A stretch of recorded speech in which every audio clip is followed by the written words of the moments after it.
Hi friends, welcome to Vino spicy kitchen. இன்றைக்கி நம்ம சேனலில் ரொம்பவே டேஸ்டியான ரொம்ப ஸ்பைசியான சிக்கன் கிரேவி தான் பண்ண போகிறோம். இந்த சிக்கன் கிரேவி சாதம், சப்பாத்தி, இட்லி, தோசை, பரோட்டான்னு எல்லாத்துக்குமே ரொம்ப பர்ஃபெக்டாக இருக்குங்க. கண்டிப்பாக இதை செஞ்சு பாருங்கள். வாங்க எப்படி செய்கிறதுன்னு பார்க்கலாம்.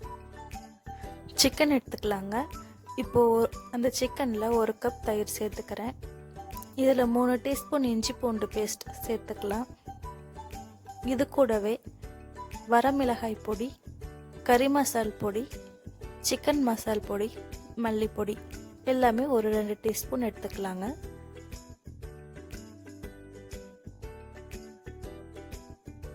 இப்போ இது எல்லாமே கையில் மிக்ஸ் பண்ணி வச்சுக்கலாங்க. இது ஒரு அரை மணி நேரம் ஊறட்டும்.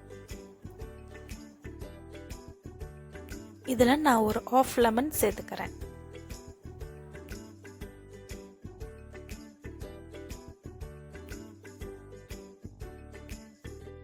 இப்போ நம்ம இதை தாளிக்கிறதுக்கு ரெடி பண்ணலாங்க. இப்போது பாத்திரத்தில் எண்ணெய் ஊற்றிக்கலாம். கடுகு போட்டுக்கிறேன். நான் ஒரு 3 பெரிய வெங்காயம் நீளமாக கட் பண்ணி வச்சுருக்கேங்க. அதை எடுத்து போட்டு நல்லா வதக்கிக்கலாம்.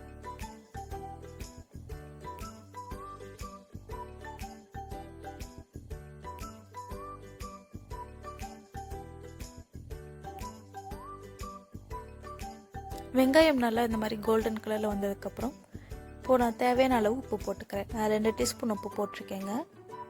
நல்லா மிக்ஸ் பண்ணிக்கலாம். இந்த அளவுக்கு நல்லா வதக்கி வந்துக்கணுங்க. இப்போது நம்ம அரை மணி நேரம் ஊற வச்சுருக்க சிக்கனை இதில் சேர்த்துக்கலாம். இதை நல்லா மிக்ஸ் பண்ணி விடுங்க.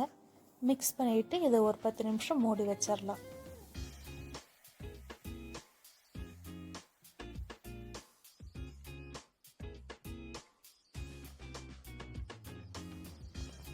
பத்து நிமிஷத்துக்கு அப்புறம் இதை எடுத்து நல்லா கிளறி விட்டுக்கலாங்க.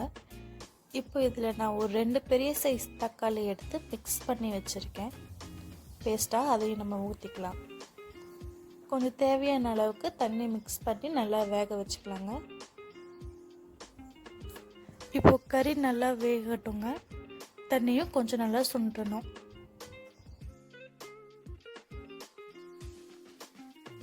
அவ்வளோதாங்க. இப்போ நம்ம சிக்கன் கிரேவி ரெடி ஆயிடுச்சு. இந்த கிரேவி சாதம், சப்பாத்தி எல்லாத்துக்குமே பெஸ்ட் காம்பினேஷனாக இருக்குங்க. கண்டிப்பாக இதை செஞ்சு பார்த்துட்டு கமெண்ட்டில் எப்படி இருக்குதுன்னு சொல்லுங்கள். இந்த வீடியோ உங்களுக்கு பிடிச்சிருந்தா கண்டிப்பாக லைக் பண்ணுங்கள், சப்ஸ்கிரைப் பண்ணுங்கள், ஷேர் பண்ணுங்கள்.